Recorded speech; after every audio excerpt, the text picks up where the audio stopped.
Hi guys, Eugen is here and welcome to Capturca Prod when polygons meet desire.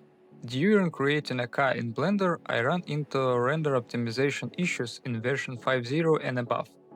The developers changed the optimization algorithm, but in reality things do not always work properly.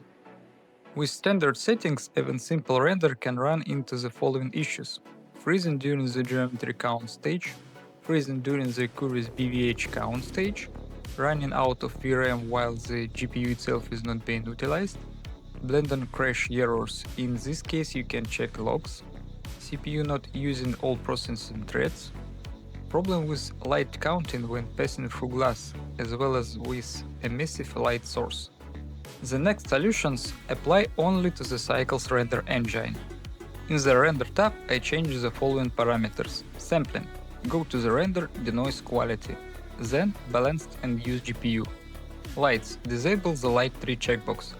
This improves the noise quality while taking more resources on the system.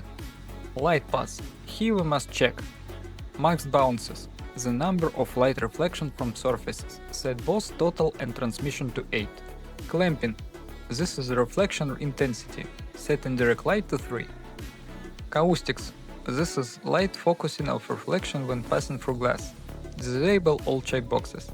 This greatly speeds up rendering if light passes through glass. Fast GI approximation. Diffuse global illumination source lowers render quality slightly but improves performance. Enable this option. Then simplify. Enable it.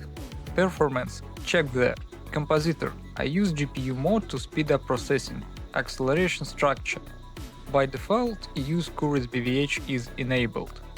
If should speed up rendering in exchange for using more memory. You can disable it. Rendering will not become much slower, but it will save system resources.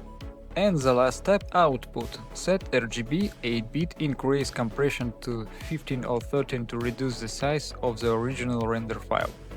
For me, these are currently the optimal settings for the render quality I use. Hopefully this helps someone solve performance issues while keeping quality loss minimal under limited hardware limitations. Thanks for watching, hope this video helps you in learning Blender. See you in the next one!